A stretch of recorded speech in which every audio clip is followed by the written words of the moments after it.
How's it going, you guys? So in this video, I just want to talk about one of the main fallacies of some of these health gurus out there. So in the carnivore community, this idea is typically touted that keeping carbs low and eating mostly animal proteins will boost your longevity. In the carnivore community and the low carb community, there's this idea that polyphenols and plant foods tend to cause illness. People like Stephen Gundry, Paul Saladino, and then even some of the crazier ones like freaking Sparage or freaking Frank Tufano. They'll talk about like garlic killing brain cells and broccoli destroying your thyroid, which there might be some merit to that to some degree. Or like lectins are killing people and tomatoes cause heart disease and crap like that. And a lot of them will go as far as to say that keeping your carbs low is one of the greatest strategies to provide longevity and become a centenarian and stuff like that. And a lot of the reasoning that they claim behind that are things like lowering glycation or advanced glycation in products, stimulating autophagy and some of these other things, or just this idea that insulin is the #1 cause of disease and death and shit like that, which maybe, there's certain factors involved, in direct or indirect. Maybe there's some truth to that, maybe to some degree, but the vast majority of this stuff is mostly nonsense, like claiming that tomatoes cause heart disease, claiming that carbs basically lower your lifespan or something like that. Now, on the other side of things, we have plant-based gurus who tell you that your entire diet should be based on polyphenols. You should keep your amino acids low because of mTOR, by restricting protein or something like that, doing intermittent fasting and whatnot, which also a lot of that is mostly nonsense. So we know that past the age of 65, the greatest factor involved in dying is essentially hip fractures and falling. So eating more animal protein and promoting the retention of calcium within the bones and muscle mass is actually one of the greatest correlations involved in longevity.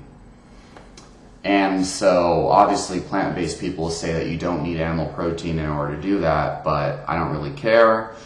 I believe it's probably a good idea to maintain the base foundation of your diet as red meat. Obviously anyone who's plant-based who hears me say that are going to turn off the video immediately, but that's fine. So at the same time, I think that there are So polyphenols, okay? So polyphenols. In the carnivore community, they're basically accepting this idea that polyphenols are pharmacologically active. They are physiologically significant in humans.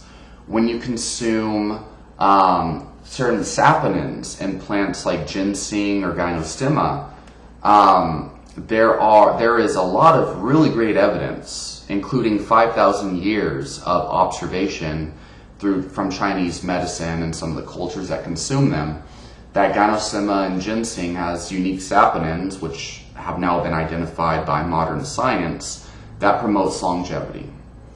Some of the polyphenols in green tea have been shown to stimulate brain-derived neurotrophic factor and other nerve growth factors, and also have a variety of other seemingly beneficial effects, which I believe also correspond to the cultures that consume them and their longevity.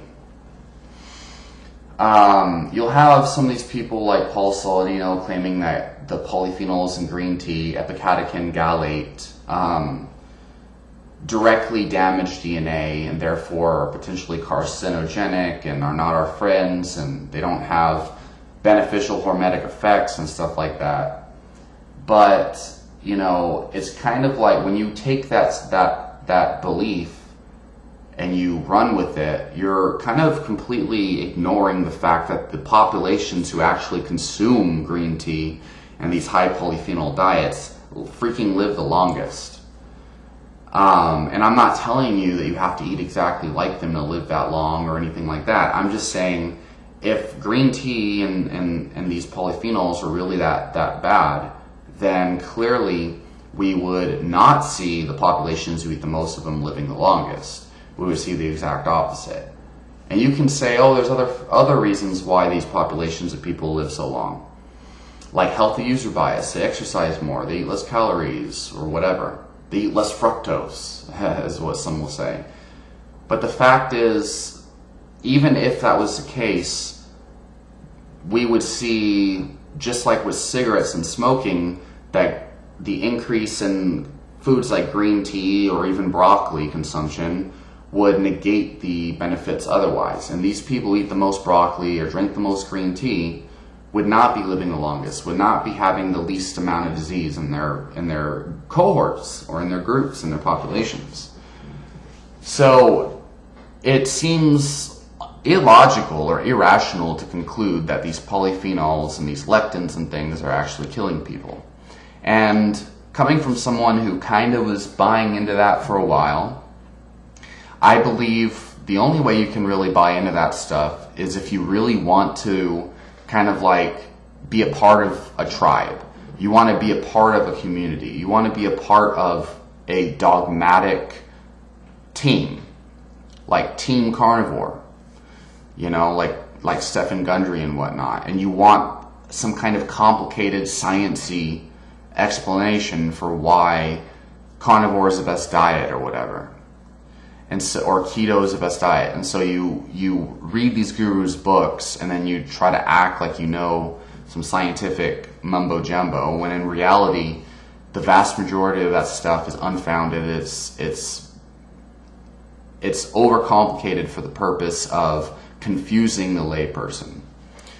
Anyway, in reality it really doesn't stack up. While I do believe there's certain ways of preparing these plant foods that offset some of their negative side effects. For example, if you're going to eat brassica vegetables like broccoli, kale, cauliflower, you should be cooking them thoroughly. If you're going to be eating whole grains and beans, you should be soaking them in an acidic medium for about 24 hours. Add some lemon juice, add some apple cider vinegar to break down the outer shell and make them more digestible, to break down the phytic acid, which plant-based gurus really go off the deep end claiming phytic acid has anti-cancer properties, which I don't believe for 1 second. But then you have these carnivore people say phytic acid like causes mineral deficiencies because it inhibits minerals.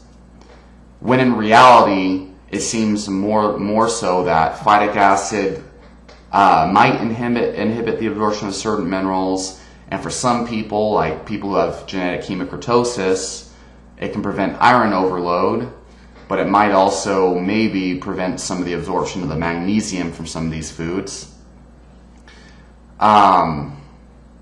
But overall, we don't see deficiencies in people who eat whole grains. But what we do see deficiencies in is people who eat refined grains. And as a matter of fact, the only documented cases of nutrient deficiencies are found in people who eat refined foods. That's where vitamin B1 deficiency first came from, for example. Beriberi came from, Asian cultures who started to eat mostly exclusively white rice. And what happened? They experienced beriberi, vitamin B1 deficiency. And then it was actually solved by switching to brown rice. So keep that in mind when you hear people like, phytic, eating whole grains is going to cause nutrient deficiencies. I don't eat whole grains because they cause me problems, but I'm not going to sit here and and exaggerate the truth to try to like create, you know, this idea that my diet's the best freaking diet. It's just not true. You don't see deficiencies in people who eat whole grains. You see deficiencies in people who eat refined grains. But another thing is, if you just eat fucking whole grains as your main source of protein, you're probably going to run into a lot of symptoms that may not be clinically significant as far as blood tests are concerned, but probably are. But you're going to end up like Vegan Gains, who like breaks his fucking back taking a shit. You know, he's always injuring himself, and he suffers from extreme depression that's only gotten worse over the years. He started getting gray hair. I don't even need to go on with that. It's very common in vegan populations to suffer from jitteriness and anxiety. I see all the time. Like mental instability and depression and anxiety symptoms are very, very common. And I've seen this so much. And then also skin problems like excessive acne and then things like psoriasis. And that was one thing that I experienced. And I believe it was from too much fiber and whole grain foods that I couldn't digest at the time. And not enough animal foods, not enough foods to build my body and provide neurotransmitters to prevent things like anxiety and depression. And when I went carnivore, I experienced the exact opposite on my mental health. I noticed better sleep, less anxiety, better mood and energy. So anyway, all I'm saying is I don't think it's a good idea to go complete carnivore fool, right? Like psycho carnivore who thinks all plant foods are deadly, and people like Spirit who think fucking garlic is a neurotoxin, which he actually said. You'll go brain dead if you eat fucking garlic, he says. And I don't think it's a good idea to be like, yeah, man, all you need is whole grains. There's absolutely no reason to eat animal products and shit, because I don't think that's true for one bit.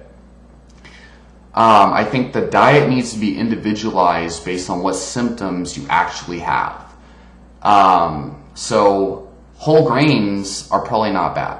A couple guidelines of eating whole grains. Soak them 24 hours with an acidic medium. And if you're going to eat whole grains, consume the ones with the highest polyphenol content.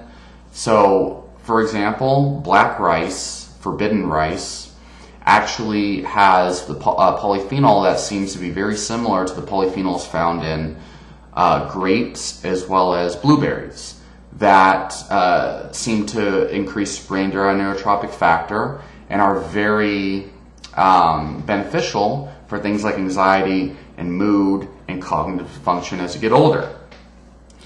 Brown rice doesn't have the same polyphenol. Red rice seems to have a polyphenol that increases nitric oxide and blood flow, as well as, I believe, lycopene, but I might be wrong, which is also found in tomatoes and whatnot.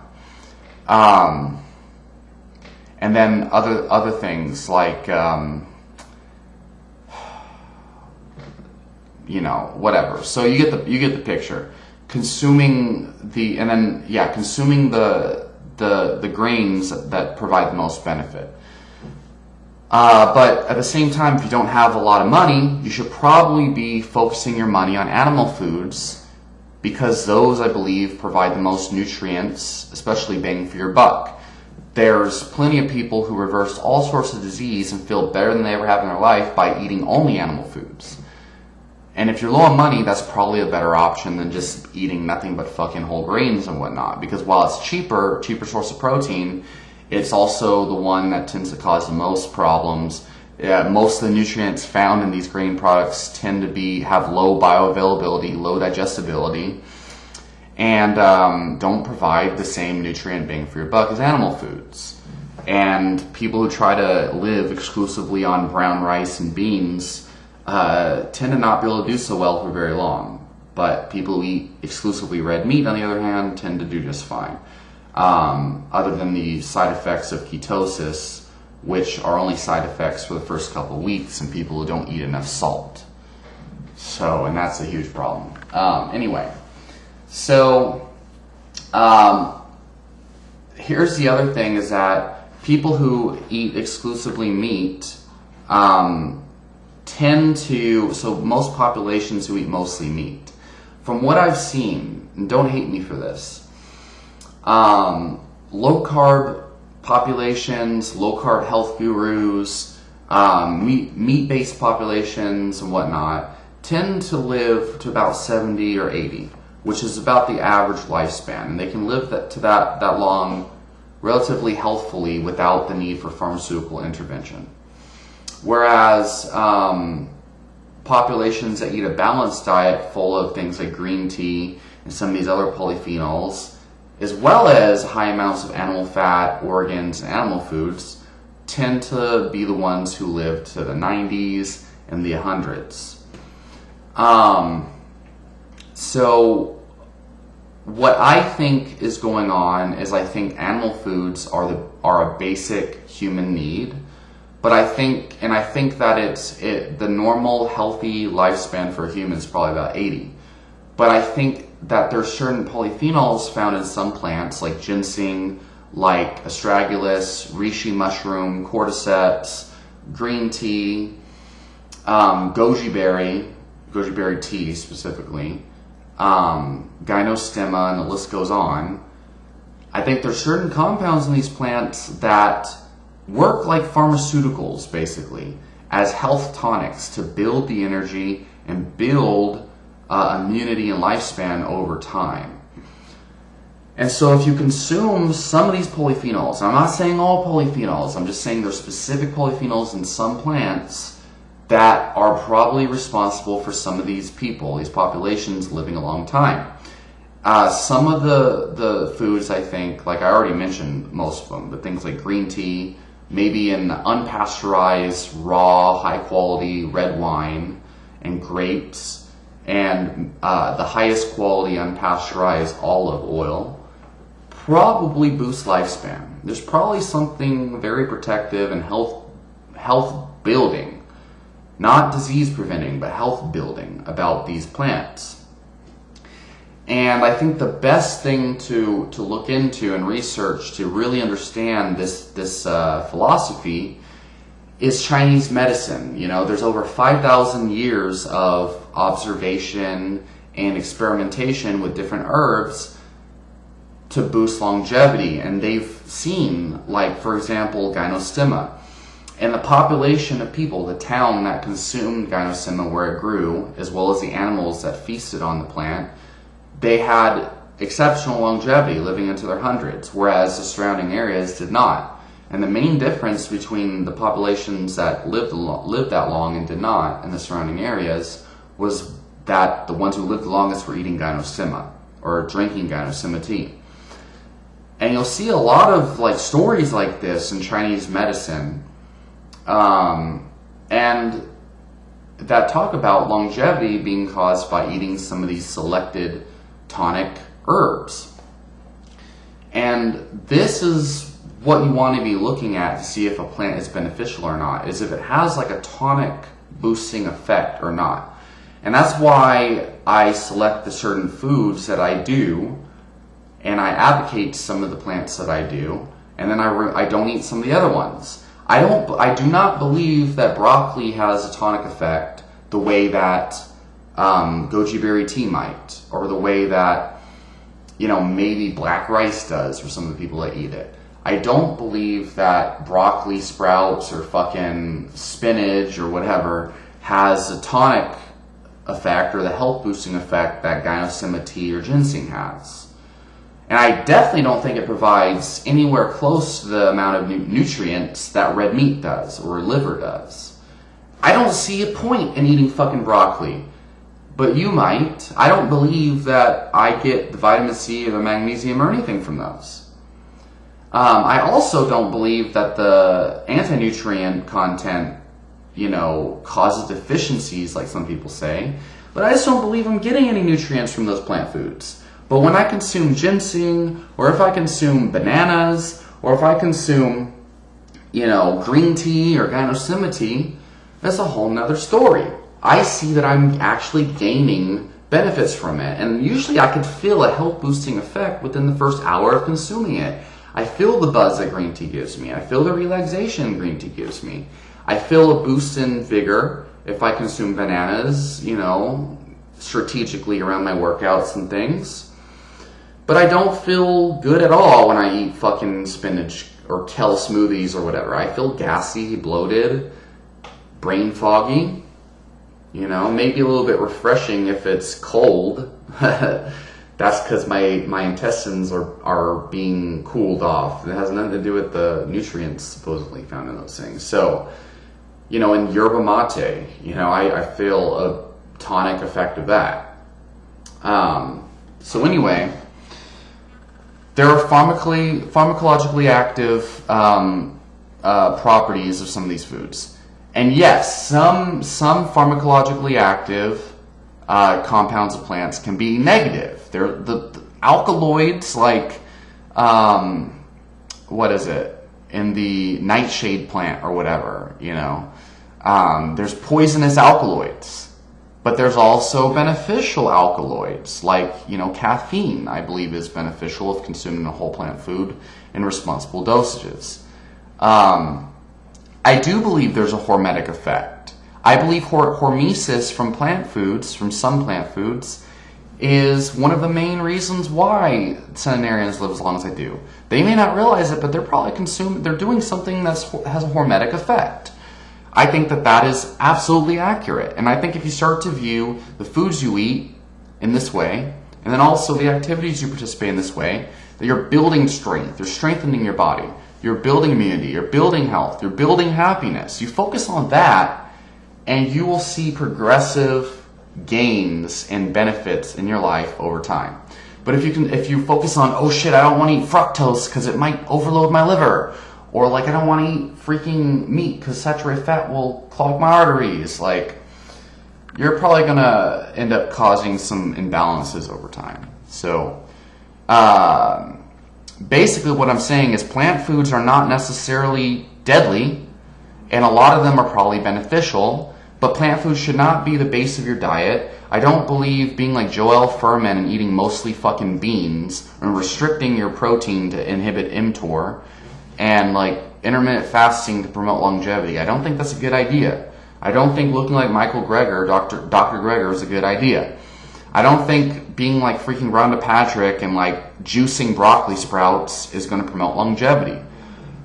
I just don't. I think in a test tube or in a rat study, maybe, but in a living organism, a human being, I don't think you need to do that, and I don't even know if it would work. Most of the science says eating adequate protein and retaining muscle and bone mass into your later years is a better predictor of longevity than caloric restriction.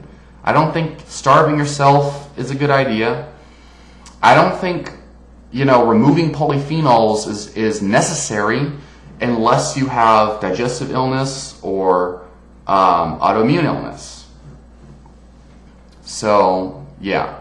Anyway, hopefully this made sense. Consume tonic herbs, guys. Consume meat. Consume organs. And unless you have some kind of problem, like a weight problem or a metabolic issue or something, consuming fruit as a carbohydrate source isn't a bad idea. Some whole grains, if you soak them overnight in an acidic medium, if you can tolerate them and don't have digestive illness or autoimmune illness, you could probably benefit from them. Eating a bunch of sugar and white flour and stuff like fucking Frank Tufano, probably not a good idea, no matter what. So anyway, leave your question and comments down below, and I will talk to y'all next time.